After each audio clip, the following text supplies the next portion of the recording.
going on this weekend, so we're really glad to have you. We're glad that you're here instead of getting in line at Popeyes for a chicken sandwich, which I believe is Sunday. They're going to bring it back. So thanks for being here instead. Just a couple of quick ground rules.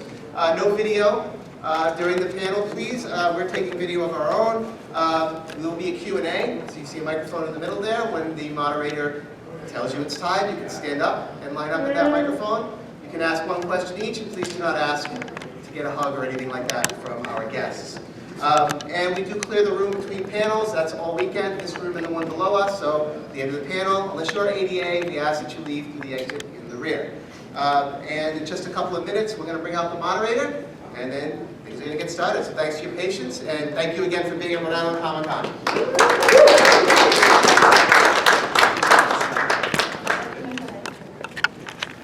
All right, ladies and gentlemen, from Yankee Geeks CW, your moderator for today's panel. Thank you, everyone. Wow, Lou, you're coming out really quick. I didn't even have time to introduce you. Wow, you're quick. I don't think I need to introduce you.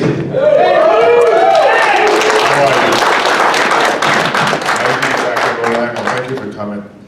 Now, Lou, we do something a little bit different than most panels.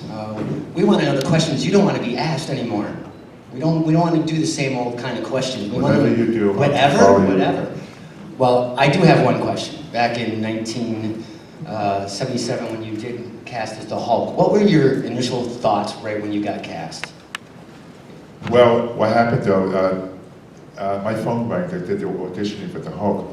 I went down, and there was a casting agent, and he said to me that a few big names that came for the part, like Peter Lupus, and they passed on it because he wanted too much money. So anyway, I said to myself, I really want this part, because at the time I was training for the Miss Olympia competition in 1977. And the casting agent said to me, we'll have to put you in the makeup, paint you green. And I said to myself, I don't want to get painted green. I tried to give it an excuse, I had a plane to catch. And he said, listen, we'll pay you a small fee. I said, okay. But I wanted to get in there. I wanted this part. So I remember I went for the screen test, because at the time, RICC, who played Jordan J. Bond, played the Hulk, but they had to reshoot the pilot because he didn't fit the part. So anyway, I go there, I see Bill Bixby and the executive producer. I could see they had a lot of tension because they were concerned about not losing the pilot. And I went through the movement trying to act like the Hulk. Okay, they said, thank you very much. Took the makeup off and went home. The phone rings again. 3 hours later, Ken Johnson calls. He said, listen, can you come over the hill? I need to talk to you. I said, talk about what? He said, please come. I didn't know if I got the part or not. He takes me in the motorhome. He said, could you show emotion as far as acting? And I'm standing at one end of the bed. He's on the other side of the bed. They were pressed for time. He said, show some emotion. At the time, they called that pantomime. I mean, acting without speaking. So I did what I could. And then he said, thank you. And then he said to me, I think you got the part. So the next day, he took me upstairs to Universal to meet the executive. And then the next day, I remember I was in the makeup. They had to do all kinds of fittings for my costume, for my pants, and measure my face, for the wig, eyes, and teeth. And then after that, I got into the makeup. I never forget, it took like 5 or 6 hours for the first time. And I'm looking in the mirror saying to myself, what am I doing here? The white eyes and the teeth. And I said, I don't know if I made the right decision.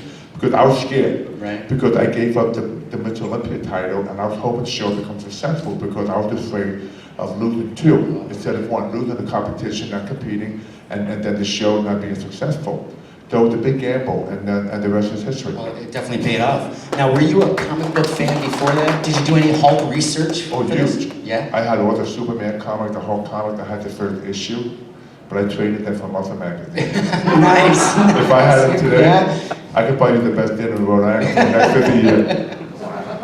Now, right after you obviously working out and being in fitness so much, did you change your routine right after you became the Hulk, or did you feel that, and don't take this wrongly, maybe you were too small at the time?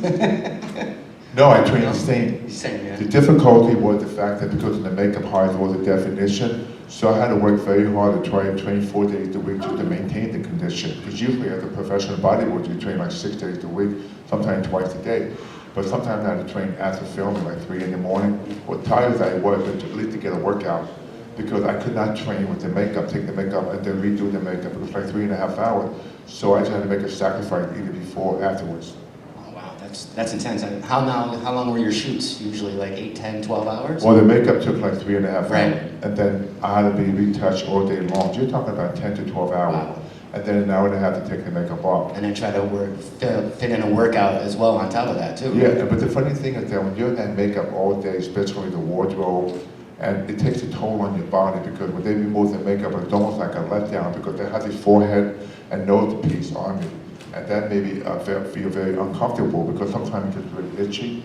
So they had to they used spear gum glue to reattach it. And I remember kind of itchy because you have the eyes, the wig and teeth, the forehead piece. So it's like having a heavy mask on. And then once that was removed, I was so relieved. It's almost like a load off my back. It's incredible. Wow. Now, since then, obviously things have changed since 1977. Did you think the Hulk and Marvel and all these characters were going to be so iconic as they are today? Even though back then, did you still have like a hint? I mean, I know you've talked with Stan Lee, and did you have an idea that this would just propel so Well, you for see, so long? at the time Captain America, Spider-Man failed at the TV series. Yes. And I was hoping my show get picked up just as a season, as a series. I was hoping for that. But I had no idea, 40-some years later, a convention like this, A-list actors, CGI, all the great mega movies, making billions of dollars, but because my show's like the pioneer. Oh yeah. But someone told me that I could never fathom that thought, thinking that what will be like in 40 years. Because as a kid, when I was reading the magazine, the comic books, I remember it said written by Stan Lee.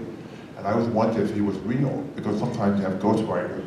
So one time I met Stan Lee, and I remember that I talked to him, and he told me that over the years, he would tell people he write comic books, they walked away from him. It was like shame. Yeah. But it all comes down to that's his passion. You all have passion, so if you embrace your passion, that's what makes you successful. It's not about it's just the thought about making money, it's all about that passion, because that's something that enriches you. Awesome. Guys, do you have any questions? If you guys want to stand up, you can come right up to the mic so we can have some questions. You don't want to listen to me ask questions all the time.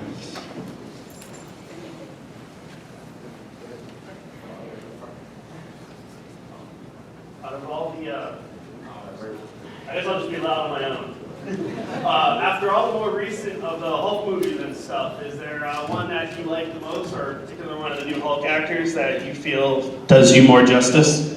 Well, you know, to be honest with you, you have Eric Bana, Edward Norton, and Mark Ruffalo. I love Bill Bixby. Bill nailed it, and the new actors are good actors, but I do not like the way the Hulk is. The way they look, because of the end game, you know, wearing glasses, wearing like a suit and conversation. You miss the authentic, the hideous Hulk. So I don't like what Disney, the way they shaped the Hulk, but those actors are very good actors. But Bill was like, he was born for that part, because every time you watch him, his intensity, you know that sooner or later he's going to get pissed. And the eyes and the music, I mean, it was magic. Cool. Thank you. How are you, Mr. Ferrigno? How you doing? Pumping iron really, when I saw that in high school, and it inspired me to like start lifting weights. I've been doing that ever since I was 14. You know, still love doing it just for exercise. But what's your favorite exercise to do, and what's your least favorite exercise that you feel you need to do? My favorite exercise is barbell curl. Nice. Right. My least favorite is doing bend over row with the barbell, because you're bending over, and when you train back, it's hard. That's my least favorite. That's my least favorite exercise, because the fact that it takes a toll. It's not like you can see yourself doing it, because you see the bicep, you can see yourself in the mirror, but when you're doing back, you can't see yourself. But you have to really treat your back the same way like the front, because a lot of bodybuilders at my time when I competed at the beginning, the front was fantastic, but the back didn't match the front because you don't see yourself. But now it's the fact that you have to pay equal attention. So it's just forced to like the exercise or bend over row, because if the exercise you don't like, you're not going to derive the benefit from it. So basically, the bend over row. Great. Thank you, Mr. Ferrigno.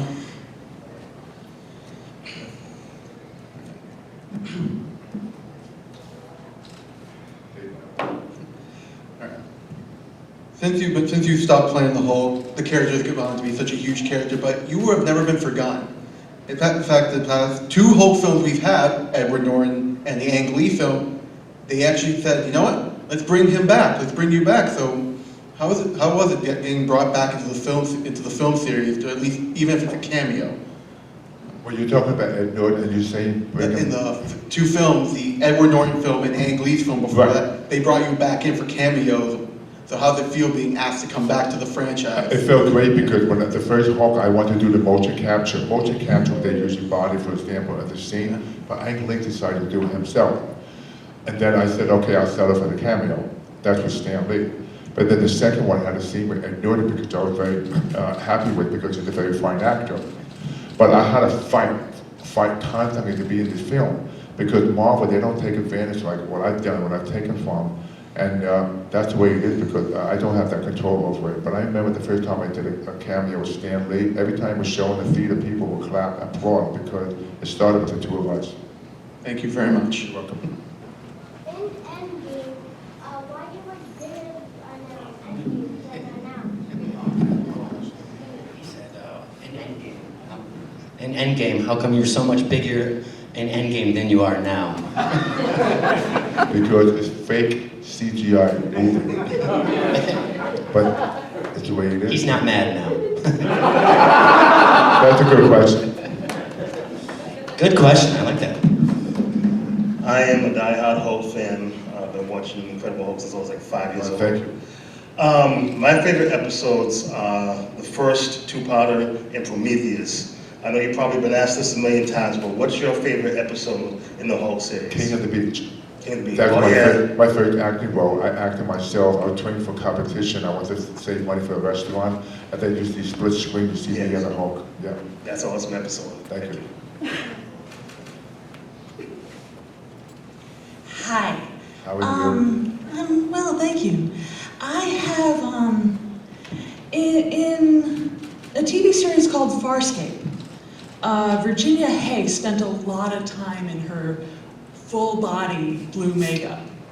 And she left that because of health issues that she thought the makeup was getting her. Was there any risk with that, the makeup you were? I was exposed lucky to? because the makeup was pancake makeup. From Germany, the water base. The face they use grease makeup because of the fact that because of the appliances, the grease makeup blend in with the prosthetic. And the only problem is my toenails were green for 6 months afterwards. So that's the only problem. But you know what's funny?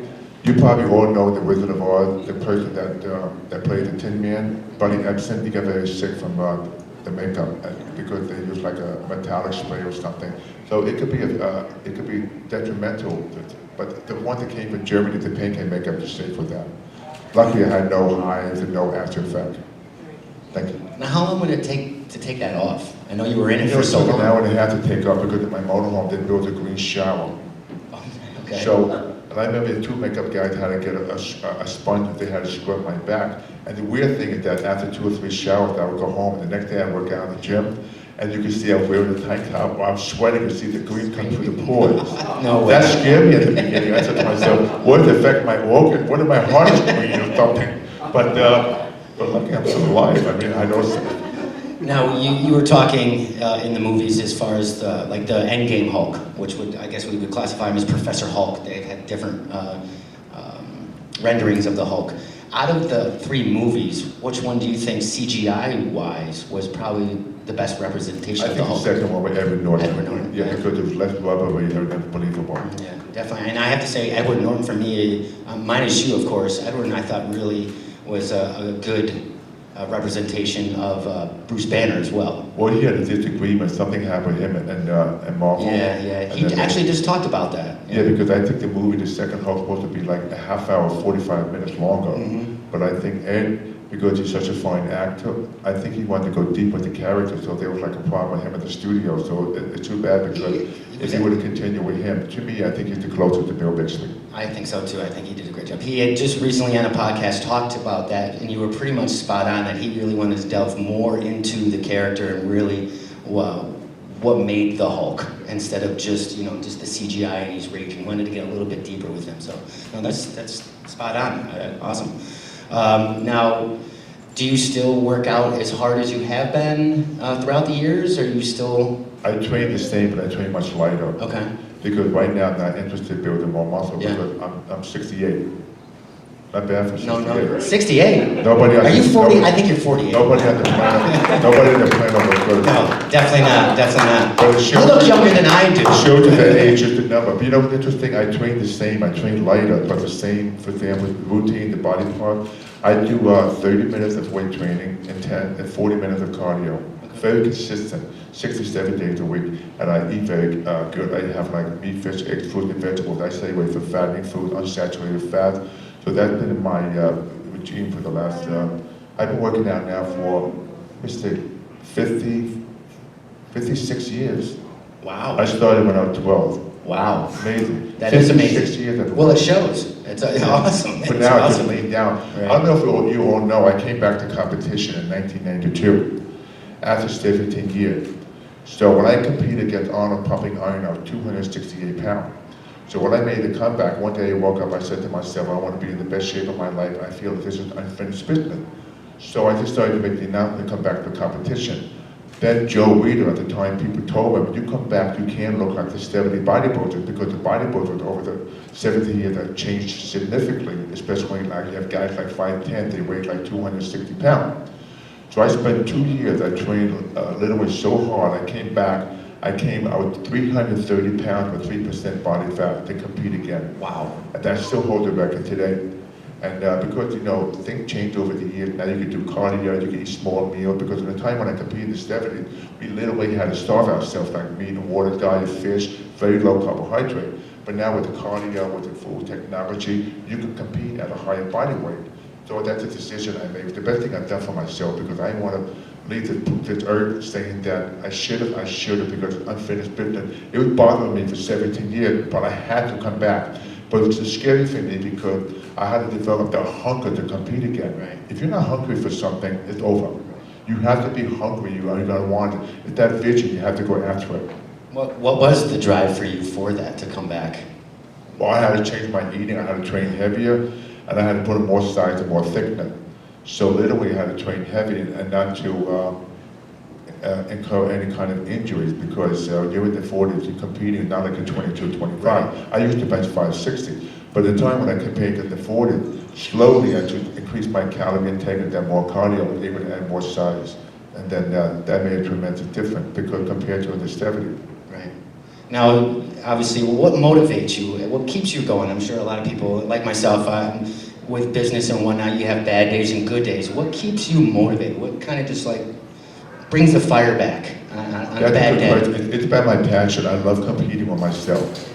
I like to look in the mirror and see myself. I want to change my body. Like for example, every day if I can learn one thing I don't know, to educate myself one thing more. Because I feel that you want to keep the mind sharp, because when you get older, most people, like when they retire, they get very lax, they go on vacation, but I like to stimulate my mind, learning different things, reading different things. Like for example, I'm going back to make furniture. Yeah, I love making furniture. I've done it a few years ago. So that to me is very therapeutic, because the fact that you learn different things with tools and machines. And also I like to read a lot, like different books and everything. But I like to build things and create things, because that's my passion, because I like working with my hands. You get to That see keeps me something at the focused. end. You get to see something there. There's your product right there. You've accomplished it. It's amazing how you can take something like a piece of wood, like some people paint a painting, but it's how you create something. It's just in your mind, your vision. It's amazing. So if you have the ability to do that, that keeps you motivated. And I love competing with myself, because all you can do is maximize your personal power. Once you compete with other people, you lose. And and I never listen to the naysayers that say you can't. That's why I'm very successful, because that puts me above everybody else, because I can't take no for an answer. Right. Now, were there any naysayers when you went for the role for the Hulk?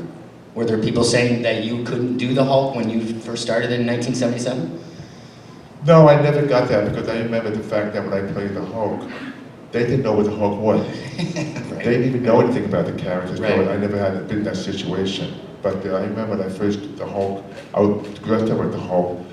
I remember one time someone told me that every person that played villain monsters became famous. And I said, great, thank you. And I said, damn, Frankenstein, Dracula, Right. you love these people, even though villain, there's something about the villain, the monsters, you feel connected with that. And they told me that there's going to be the next one, the Hulk. I said, okay. So I remember that kept that in my mind, that kept me motivated to continue and do the series for 5 years. But I was amazed that it became such a beloved character in every single country in the world. Yeah. Like for example, one time I went to Tahiti. I said to myself, this is fantastic. I said, nobody's going to bother me because they don't have TV in Tahiti. Right. I'll never forget, I got off a small boat. I come to the Iron Bar, and there were the boys standing on the pier with a whole comic book. Waiting for you? That was the end of my vacation. Wow, well, see that international fame right there? Egypt, South America, Japan, Australia, Africa, because every nationality loves the Hulk because it's such a beautiful character. He's you can relate to the Hulk. I mean, a lot of people relate to Spider-Man for his daily tribulations. He's working, you know, he's got girlfriend problems with her. But the Hulk is that kind of silent thing that we all kind of deal with sometimes. The Hulk my whole life. I was bullied a lot when I was young. People made fun of me because I had speech issue and hearing issue. And I remember I had to read Muffin magazine, Muffin book. I remember I had to go to school, you know, in high school. A lot of times you had textbooks, like say English or math, so nobody knew. So I opened my textbook, right in the middle I would have sandwich or Muffin magazine, reading the different routines. I couldn't wait to get home to work out with the weights. I was skinny, I was like 15, 16. And I never forget people said to my father, why does your son work out with barbells and dumbbells? Something wrong with him? Does he need a psychiatrist? All he talks about barbells and dumbbells building muscle. How's he gonna have an education? How is he gonna succeed in life? That's what I call naysayers. Right. Negative. But I loved it because, could you imagine if I listened to these people? I wouldn't be what I am now because it's that passion, because he gave me that sense of well-being. I wanted it so bad I could taste it.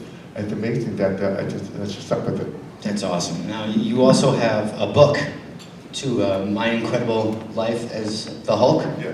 I've read some experts on that. If anything, you guys should pick that up if you haven't yet already. What inspired you to write that particular book? Well, I had a book before I came out. Yep. The Guide to Personal Power, Motivation, Bodybuilding. I talk about the relationship with my father.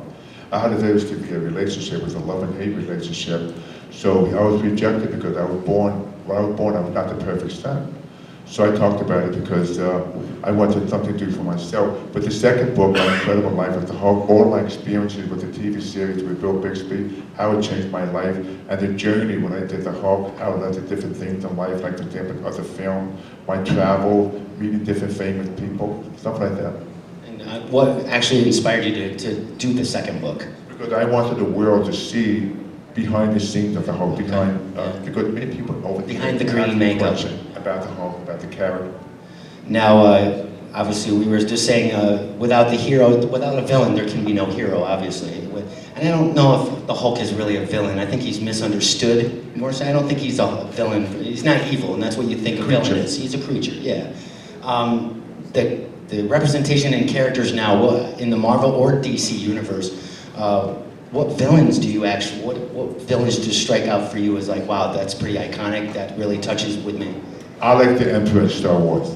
Okay, there you go. All right.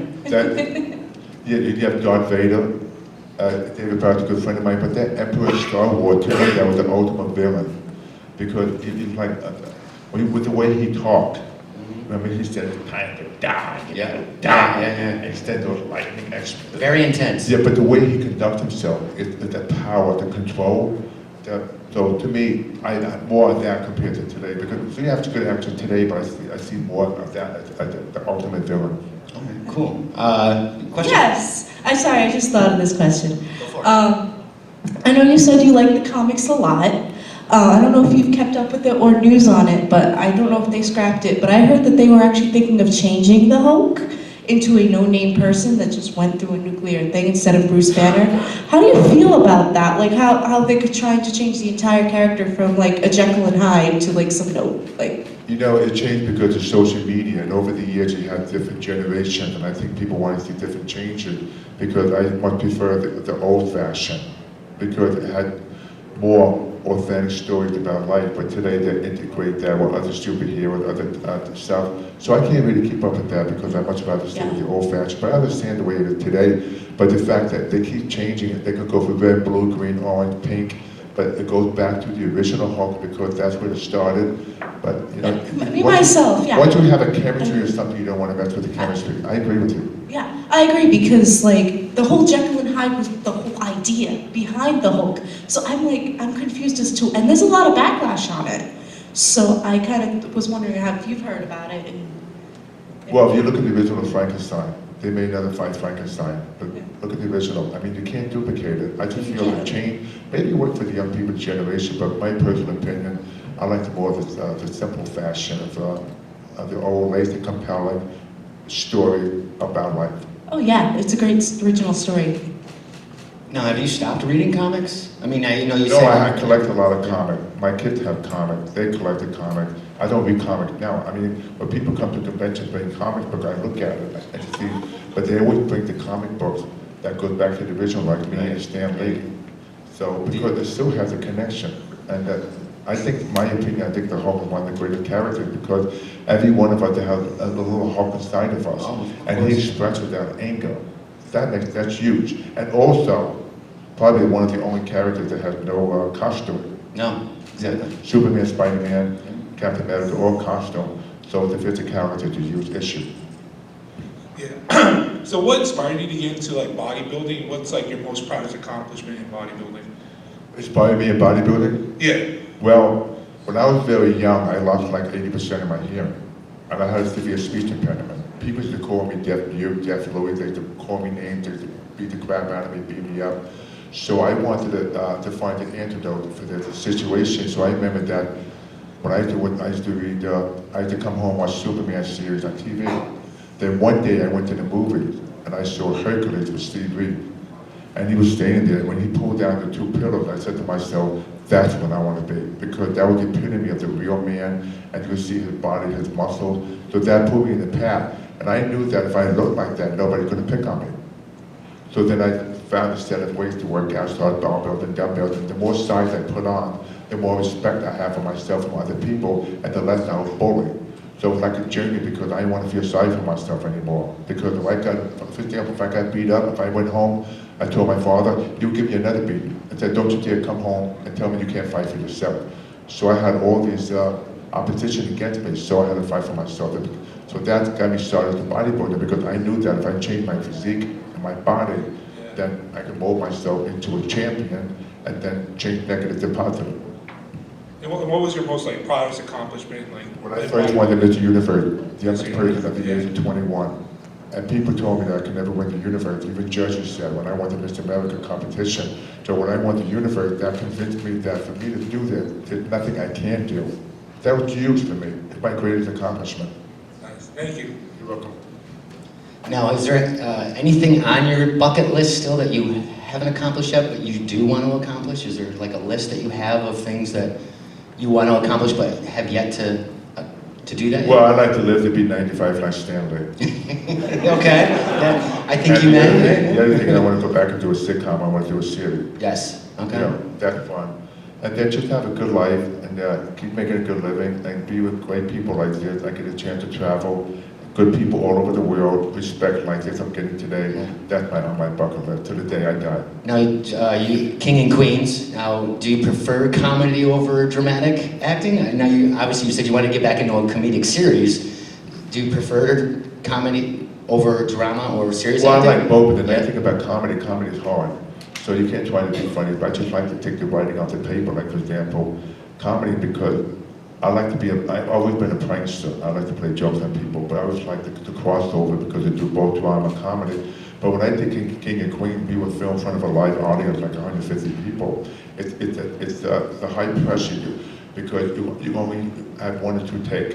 It's not like you do in a TV film, like a feature film where you have all day to do one scene. Those quick, fast pace, and I like that fast pace. But I like the instant gratification from the live audience because you can't fool the audience. That's awesome. It's like awesome. That's awesome energy that you Exactly. get. Yeah, nice. Any particular show you would want to be on, or start your own, as far as comedic? Probably a different show, a new type of show. Yeah, and then also I want to do a reality show. Oh. Of fitness with my daughter and I. As a father and daughter, we travel the country and we change people's mind about their mindset. Like, for example, change their attitude, change their lifestyle. It's a challenge because they feel like, it's almost like You remember that old series when they would go to people that can't afford a house and they would build Yes, a house? yep. I forgot the name of it, something like that. I when know it what comes you're to talking health and fitness. Now, you're a fitness consultant now and trainer. Obviously that keeps you quite busy. Does that take up a lot of your time now, or do you kind of cut back on your? I do what I can because I trained Michael Jackson for 20 years. I've trained Chuck Norris, all these actors, different lawyers and doctors, because they come to me because I'm like the Google, I can fix their problem. I enjoy it because I've done it all, every exercise, you name it. So I do that in my spare time, but now I'm very busy doing film and then, doing con and then other things. Have you found one client just like really challenge you? Like it was hard for you? Yeah, a guy from the Marines, right? Yeah? A young guy, he come to me, he's like 29 years old, and he said, you know something? I train with different people, nothing can make me tired and fatigue. I'm afraid that I may outdo you. I said, really? Okay. So I Do the Hulk. I gave him 3 exercises to do. 3 exercises. What were After the 3rd exercise, he was in my backyard puking. What were the And I 3? said, don't ever come here again and tell me that people can't tire you, that you're calling me, telling me that you can't outdo me. So basically, he paid the price. What were the 3? We're all set? Everybody, thank you so much.